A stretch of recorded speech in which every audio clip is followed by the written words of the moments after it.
Hello everyone, मैं पूजा स्वागत करती हूँ आपका आपके अपने YouTube channel the exam tutor में। फ्रेंड्स, आज के इस वीडियो में हम कवर करने वाले हैं आरआरबी एनटीपीसी के लिए जीके जीएस के कुछ मोस्ट इंपॉर्टेंट मिसलेनियस क्वेश्चंस को। मिसलेनियस क्वेश्चन का ये जो प्रैक्टिस सेट होगा ये आपकी प्रिपरेशन को बूस्ट करने में आपको 100% हेल्प करेगा, क्योंकि इस वीडियो में जो भी क्वेश्चंस लिए गए हैं वो सभी सेलेक्टेड और इम्पोर्टेंट हैं। इस वीडियो में वही क्वेश्चंस लिए गए हैं जो कि अलग अलग एग्जाम्स में प्रीवियस ईयर में पूछे गए हैं।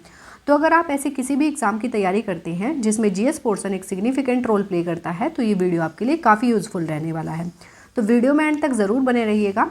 तो चलिए बिना देरी करते हुए बढ़ते हैं अपनी वीडियो की ओर। इसमें हम सबसे पहले अपनी प्रीवियस वीडियो का क्वेश्चन ऑफ द डे देखेंगे, उसके आंसर को देखेंगे। तो देख लेते हैं। The value of the universal gravitational constant is, सार्वत्रिक गुरुत्वाकर्षण नियतांक का मान क्या होता है। तो देखिए फ्रेंड्स, इस क्वेश्चन का करेक्ट आंसर होगा हमारा option D, 6.67 multiply by 10⁻⁻11 newton metre square पर किलोग्राम स्क्वायर जो है सार्वत्रिक गुरुत्वाकर्षण नियतांक का मान होता है। इस क्वेश्चन का करेक्ट आंसर दिया है मूर्ति कुमारी ने, सूद ने, प्रबीर मंडल ने और के ने। तो फ्रेंड्स, आप सभी से मेरी एक यही रिक्वेस्ट है कि जब भी आपसे कोई क्वेश्चन पूछा जाता है वीडियो के लास्ट में तो आप उसका आंसर ज़रूर किया कीजिए, क्योंकि जब भी आप कोई भी आंसर लिख करके कमेंट बॉक्स में कमेंट करते हैं तो उसके बहुत कम चांसेस होते हैं कि आप उसको भूल पाओ। तो आप सभी से एक यही रिक्वेस्ट है कि आप सभी जो भी क्वेश्चन पूछा जाता है सभी वीडियोस में आप उसका आंसर ज़रूर किया कीजिए। अब बढ़ते हैं अपने फर्स्ट क्वेश्चन की तरफ। आज का हमारा फर्स्ट क्वेश्चन है, what is the maximum number of electrons in N shell. N कोश में अधिकतम इलेक्ट्रॉनों की संख्या कितनी होती है। तो देखिए फ्रेंड्स, कोई भी जो एलिमेंट होता है उस एलिमेंट में उसके जो कोश होते हैं या सेल होते हैं उसमें इलेक्ट्रॉन भरने की जो सीक्वेंस होता है उसको किस तरीके से हम रिप्रेजेंट करते हैं। तो देखिए, शेल को हम रिप्रेजेंट करते हैं KLMN से। K को हम डिनोट करते हैं 1 से, L को 2 से, M को 3 से और N को 4 से। अब देखिए फ्रेंड्स, N का मतलब यहाँ पर क्या हो गया, 4 हो गया। N कोश में पूछा है और N कोश में अधिकतम इलेक्ट्रॉनों की संख्या कितनी हो सकती है, तो इसका फॉर्मूला होता है 2n²। अब देखिए N क्या है हमारा, 4 है। 2 मल्टीप्लाई बाई 4 का स्क्वायर, 2 मल्टीप्लाई बाई 4 4 सा 16, तो आंसर आ जाएगा हमारा 32। N कोश में अधिकतम इलेक्ट्रॉनों की संख्या कितनी होती है, 32 होगी। आंसर हो जाएगा हमारा ऑप्शन डी, 32। नेक्स्ट देख लेते हैं। नेक्स्ट क्वेश्चन है हमारा, name the group in the modern periodic table that contains elements which are all gases. आधुनिक आवर्त सारणी के उस समूह का नाम बताइए जिसमें ऐसे तत्व हैं जो सभी गैसें हैं। तो देखिए फ्रेंड्स, जो हमारी मॉडर्न पीरियोडिक टेबल है उसका जो ग्रुप 18 है, ग्रुप 18 में जो है सभी गैसेज हैं। और कैसी गैसेज हैं, इनएक्टिव, इनएक्टिव या उनको इनर्ट गैसें भी कहा जाता है, इनर्ट गैसेस भी कहा जाता है। क्यों, क्योंकि इनका जो आउटर सेल है वो कम्प्लीटली फिल होता है और ये बहुत कम रिएक्टिव होती हैं, दूसरे एलिमेंट्स के साथ बहुत कम रिएक्ट करती हैं। और ये इसमें ग्रुप 18 में कौन कौन सी गैसेस आती हैं, तो helium, neon, argon, krypton, xenon और रेडोन। याद रखिएगा ये क्या है, ग्रुप 18 के एलिमेंट्स हैं जो कि सभी गैसेस हैं। आंसर हो जाएगा हमारा ऑप्शन डी, ग्रुप 18। नेक्स्ट देख लेते हैं। नेक्स्ट क्वेश्चन है, inductors are chemicals which when dissolved in water release. प्रेरक वो रासायनिक पदार्थ होते हैं जो जल में घुलकर मुक्त करते हैं।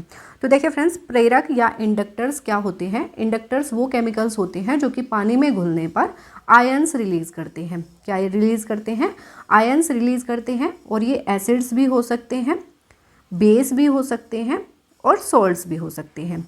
ये पानी में घुलने पर एक ऐसा सॉल्यूशन प्रोड्यूस करते हैं जो कि इलेक्ट्रिसिटी कंडक्ट कर सकता है। अब इनको इसी वजह से इलेक्ट्रोलाइट्स भी कहा जाता है, इंडक्टर्स को इलेक्ट्रोलाइट्स भी कहा जा सकता है। तो देखिए फ्रेंड्स, अगर हम एग्जांपल ले एक एसिड का, तो हम HCl ले लेते हैं। HCl को अगर पानी में घोला जाएगा तो ये H पॉजिटिव रिलीज़ करेगा और Cl नेगेटिव यानी कि आयंस रिलीज़ करता है। अगर हम बेस की बात करें तो NaOH, ये पानी में घुलने पर क्या रिलीज़ करेगा, Na पॉजिटिव और OH नेगेटिव। तो ये क्या करते हैं, ये आयंस रिलीज़ करते हैं, इनको इलेक्ट्रोलाइट्स भी कहा जा सकता है। देखिए H नेगेटिव कुछ नहीं होता है तो ये इनकरेक्ट हो जाएगा, ये भी इनकरेक्ट हो जाएगा। OH2 नेगेटिव कुछ नहीं होता, OH नेगेटिव होता है। तो इस क्वेश्चन का आंसर हो जाएगा हमारा ऑप्शन डी। नेक्स्ट देख लेते हैं। नेक्स्ट क्वेश्चन है हमारा, India's first export exploitation zone EPZ was created in. Exploitation नहीं, ये प्रोसेसिंग होगा, प्रोसेसिंग। एक्सपोर्ट प्रोसेसिंग जोन यानी कि EPZ, भारत का प्रथम निर्यात उपयोगीकरण क्षेत्र EPZ का सृजन कब हुआ था? तो देखिए फ्रेंड्स, EPZ क्या है? EPZ जो है ये एक विशेष प्रकार का औद्योगिक क्षेत्र है जहां पर निर्यात उन्मुख उत्पादन के लिए कुछ छूट और प्रोत्साहन दिए जाते हैं। भारत के प्रथम निर्यात उपयोगीकरण क्षेत्र यानी कि EPZ की जो स्थापना हुई थी, ये कहाँ पर हुई थी? तो गुजरात के कांडला में हुई थी। कहाँ पर? गुजरात के कांडला में हुई थी। और कब हुई थी? तो 1965 में हुई थी। और ये एशिया में स्थापित पहला EPZ था। याद रखिएगा, कहाँ पर स्थापित किया गया था? गुजरात के कांडला में स्थापित किया गया था। आंसर हो जाएगा हमारा ऑप्शन ए। नेक्स्ट देख लेते हैं। नेक्स्ट क्वेश्चन है हमारा, Indian grassland and fodder research institute is located. भारतीय चरागाह एवं चारा अनुसंधान संस्थान कहाँ पर स्थित है? तो भारतीय चरागाह एवं चारा अनुसंधान संस्थान जो है ये उत्तर प्रदेश के झांसी में स्थित है। झांसी में स्थित है। उत्तर प्रदेश के झांसी में स्थित है भारतीय चरागाह एवं चारा अनुसंधान संस्थान। और इसकी स्थापना कब हुई थी? तो 1962 में। 1962 में जो है इसकी स्थापना हुई थी। आंसर हो जाएगा हमारा ऑप्शन सी। नेक्स्ट देख लेते हैं। नेक्स्ट क्वेश्चन है हमारा, under which article of the constitution does a person's right to travel abroad get protected. संविधान के किस अनुच्छेद के अंतर्गत किसी व्यक्ति के विदेश यात्रा के अधिकार को संरक्षण प्रदान करता है? तो भारत के संविधान का ऐसा कौन सा अनुच्छेद है जो किसी व्यक्ति के विदेश यात्रा के अधिकार को संरक्षण प्रदान करता है? तो ये है आर्टिकल 21। अनुच्छेद 21 जो है ये जीवन और व्यक्तिगत स्वतंत्रता का अधिकार प्रदान करता है और इसमें विदेश यात्रा का जो अधिकार है वो भी शामिल है। तो याद रखिएगा, आंसर हो जाएगा हमारा ऑप्शन बी, आर्टिकल 21।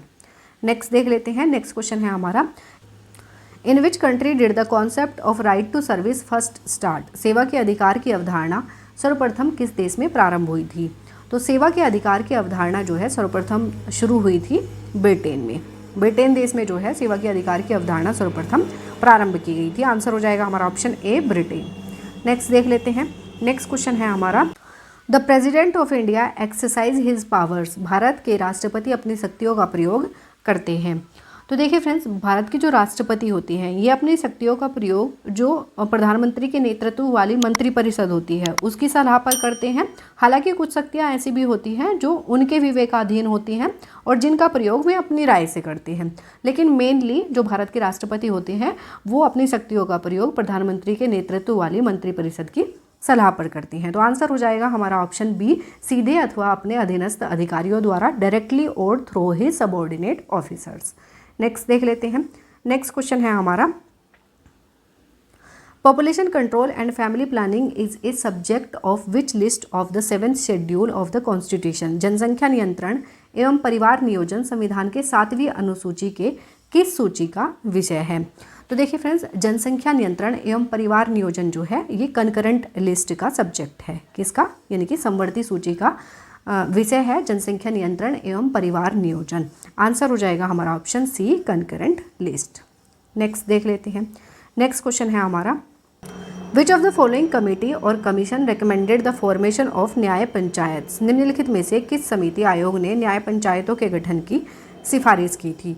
तो इनमें से ऐसी कौन सी समिति या फिर आयोग है जिसने न्याय पंचायतों के गठन की सिफारिश की थी? तो ये है अशोक मेहता कमेटी या फिर अशोक मेहता समिति ने जो है न्याय पंचायतों के गठन की सिफारिश की थी। और अशोक मेहता समिति की जो स्थापना है या गठन है कब हुआ था? तो ये हुआ था 1977 में। आंसर हो जाएगा हमारा ऑप्शन बी। नेक्स्ट देख लेते हैं। नेक्स्ट क्वेश्चन है हमारा, what was the head of the revenue department called during the सल्तनत पीरियड। सल्तनत काल में राजस्व विभाग का प्रमुख क्या कहलाता था? तो देखिए फ्रेंड्स, सल्तनत काल में जो राजस्व विभाग का प्रमुख था ये कहलाता था वजीर। क्या कहलाता था? वजीर कहलाता था। और सुल्तान के बाद वजीर जो है ये सबसे महत्वपूर्ण पद होता था जो कि राज्य के वित्तीय कामकाज और राजस्व संग्रह की देखरेख करता था। तो आंसर हो जाएगा हमारा ऑप्शन ए, वजीर। नेक्स्ट देख लेते हैं। नेक्स्ट क्वेश्चन है हमारा, during the reign of which ruler did the tradition of building Charbagh begin. चारबाग बनाने की परंपरा की शुरुआत किस शासक के समय में हुई थी? तो देखिए फ्रेंड्स, चारबाग क्या है? चारबाग एक शैली थी जिसमें एक बगीचे का निर्माण करवाया जाता था और उसको 4 भागों में बांटा जाता था। तो चारबाग बनाने की परंपरा की शुरुआत जो है ये बाबर के समय में हुई थी। किसके समय में? बाबर के समय में हुई थी। और बाबर ने 1528 ईस्वी में अपने बगीचे को चारबाग शैली में बनवाया था। याद रखिएगा, आंसर हो जाएगा हमारा ऑप्शन ए बाबर। नेक्स्ट देख लेते हैं। नेक्स्ट क्वेश्चन है हमारा, the Mandsaur inscription is related to which of the following rulers. Mandsaur अभिलेख निम्नलिखित में से किस शासक से संबंधित है? तो देखिए फ्रेंड्स, मंदसौर अभिलेख जो है ये यशोवर्मन से संबंधित है। किससे संबंधित है? यशोवर्मन से संबंधित है। और ये जो मंदसौर अभिलेख है ये मध्य प्रदेश के मंदसौर जिले में पाया गया है, इसी वजह से इसको मंदसौर अभिलेख कहा जाता है। और ये जो अभिलेख है मंदसौर अभिलेख, इससे हमें यशोवर्मन की जो उपलब्धियां हैं और उनके शासनकाल के बारे में जानकारी प्राप्त होती है। याद रखिएगा, आंसर हो जाएगा हमारा ऑप्शन ए, यशोवर्मन से संबंधित है मंदसौर अभिलेख, जो कि मध्य प्रदेश के मंदसौर जिले में है। नेक्स्ट देख लेते हैं। नेक्स्ट क्वेश्चन है हमारा, on the bank of which river is Ropar the main site of Indus Valley civilisation situated. सैंधव सभ्यता के प्रमुख स्थल रोपड़ किस नदी के किनारे स्थित है? तो सैंधव सभ्यता का जो प्रमुख स्थल रोपड़ है ये किस नदी के किनारे स्थित है? तो ये है सतलुज नदी के किनारे स्थित। आंसर हो जाएगा ऑप्शन डी। नेक्स्ट देख लेते हैं। नेक्स्ट क्वेश्चन है हमारा, who among the later Mughal emperors ruled for the longest time. उत्तरकालीन मुगल सम्राट में सर्वाधिक समय तक शासन किसने किया था? तो उत्तरकालीन मुगल सम्राटों में सर्वाधिक समय तक शासन करने वाला जो शासक था ये था औरंगजेब। इसने 1658 से 1707 तक लगभग 49 वर्षों तक शासन किया है। किसने? औरंगजेब ने। तो उत्तरकालीन मुगल सम्राट में सर्वाधिक समय तक शासन करने वाला शासक जो है ये है औरंगजेब। आंसर हो जाएगा हमारा ऑप्शन सी। नेक्स्ट देख लेते हैं। नेक्स्ट क्वेश्चन है हमारा, what is the symbol of Arishtanemi among the major Jain tirthankaras. प्रमुख जैन तीर्थंकरों में अरिस्टनेमी का प्रतीक चिन्ह क्या है? तो प्रमुख जैन तीर्थंकर अरिस्टनेमी, जो कि 22वें तीर्थंकर हुए हैं जैन धर्म के, उनका जो प्रतीक चिन्ह है ये है शंख यानी शैल। शैल जो है ये प्रमुख जैन तीर्थंकर अरिस्टनेमी का प्रतीक चिन्ह है। आंसर हो जाएगा हमारा ऑप्शन ए। नेक्स्ट देख लेते हैं। नेक्स्ट क्वेश्चन है हमारा, which Sikh guru made the langar system permanent. Langar व्यवस्था को किस सिख गुरु ने स्थायी बना दिया था? तो देखिए फ्रेंड्स, लंगर व्यवस्था जो लंगर सिस्टम है इसको शुरू किसके द्वारा किया गया था? तो गुरु अंगद के द्वारा। गुरु अंगद के द्वारा जो है इसको शुरू किया गया था, लेकिन स्थायी किसके द्वारा बनाया गया था? तो गुरु अमरदास के द्वारा। अमरदास के द्वारा। अब देखिए फ्रेंड्स, इसमें पूछा है स्थायी किसने बनाया था? तो स्थायी तो बनाया था गुरु अमरदास ने, लेकिन इसमें ऑप्शन में कहीं पर भी अमरदास नहीं है, तो हम किसके साथ जाएंगे? गुरु अंगद के साथ जाएंगे, जिन्होंने इसकी शुरुआत की थी। आंसर हो जाएगा हमारा option D, Guru Angad. Next देख लेते हैं। नेक्स्ट क्वेश्चन है हमारा, when was the word Swaraj used for the first time. पहली बार स्वराज शब्द का प्रयोग कब किया गया था? तो देखिए फ्रेंड्स, सबसे पहले जो स्वराज शब्द का प्रयोग है ये किसके द्वारा किया गया था? तो दादा भाई नौरोजी के द्वारा किया गया था। और कब किया गया था? तो 1906 में किया गया था। 1906 में भारतीय राष्ट्रीय कांग्रेस के कलकत्ता अधिवेशन में दादा भाई नौरोजी के द्वारा जो है पहली बार स्वराज शब्द का प्रयोग किया गया था। आंसर हो जाएगा हमारा ऑप्शन बी, 1906। नेक्स्ट देख लेते हैं। नेक्स्ट क्वेश्चन है हमारा, where is the headquarters of organisation for economic cooperation and development. आर्थिक सहयोग और विकास संगठन का मुख्यालय कहाँ पर स्थित है? तो देखिए फ्रेंड्स, आर्थिक सहयोग और विकास संगठन का जो मुख्यालय है ये कहाँ पर स्थित है? ये है पेरिस, फ्रांस में। कहाँ पर? पेरिस, फ्रांस में जो है आर्थिक सहयोग और विकास संगठन यानी कि organisation for economic cooperation and development, इसको OECD भी कहा जाता है। इसका जो मुख्यालय है पेरिस, फ्रांस में है।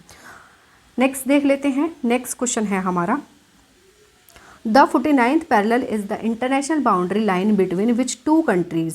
49वीं समानांतर रेखा किन दो देशों की अंतर्राष्ट्रीय सीमा रेखा है? तो 49वीं समानांतर रेखा जो है ये USA यानी कि अमेरिका और कनाडा के बीच जो है ये एक अंतर्राष्ट्रीय सीमा रेखा है। आंसर हो जाएगा हमारा ऑप्शन ए।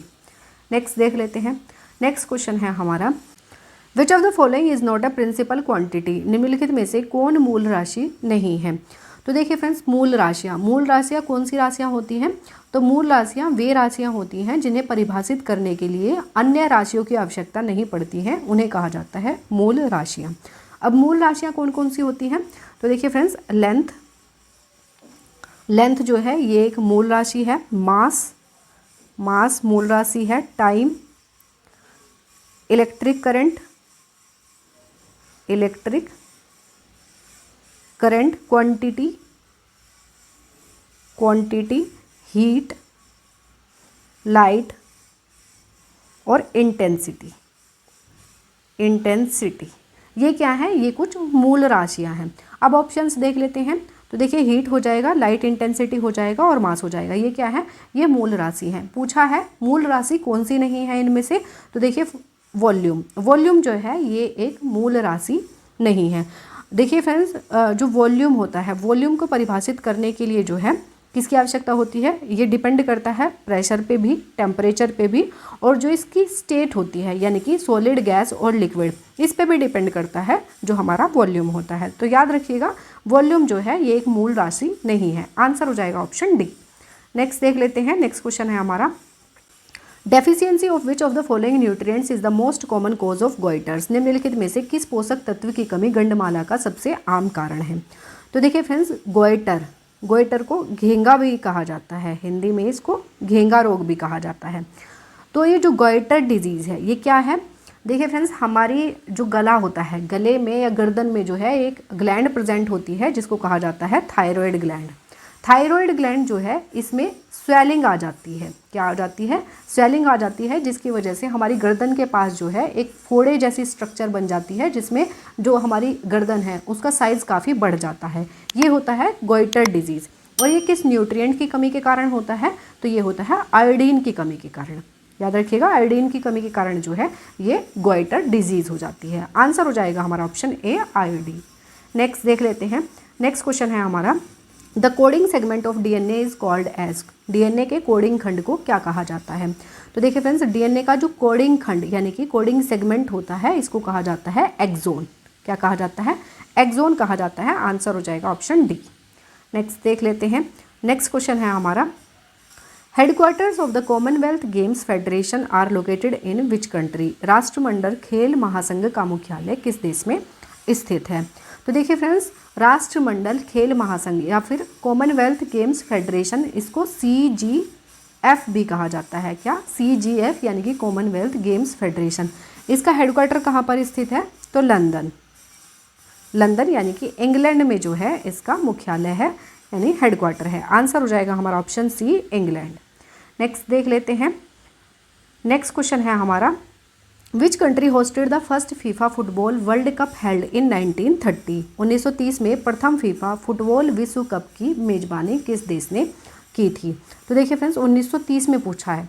1930 में प्रथम फीफा फुटबॉल विश्व कप की जो मेजबानी थी ये की थी उरुग्वे ने। किसने? उरुग्वे देश ने जो है 1930 में प्रथम फीफा फुटबॉल विश्व कप की मेजबानी की थी। आंसर हो जाएगा हमारा ऑप्शन ए, उरुग्वे। नेक्स्ट देख लेते हैं। तो नेक्स्ट जो है ये हमारा क्वेश्चन ऑफ द डे है और इस क्वेश्चन का आंसर आपको कमेंट बॉक्स में कमेंट करके देना है। तो देख लेते हैं कौन सा क्वेश्चन है। विच of the following is called protein factory. निम्नलिखित में से किसे प्रोटीन कारखाना कहा जाता है? ऑप्शंस हैं माइटोकॉन्ड्रिया, क्लोरोप्लास्ट, राइबोसोम्स या फिर डिक्टियोसोम। तो इस क्वेश्चन का आंसर आपको कमेंट बॉक्स में कमेंट करके देना है और आप मुझे कमेंट बॉक्स में कमेंट करके ये भी ज़रूर बताइएगा कि इन 25 क्वेश्चंस में से आपके कितने क्वेश्चन सही हुए हैं। मुझे आपके कमेंट्स का इंतज़ार रहेगा।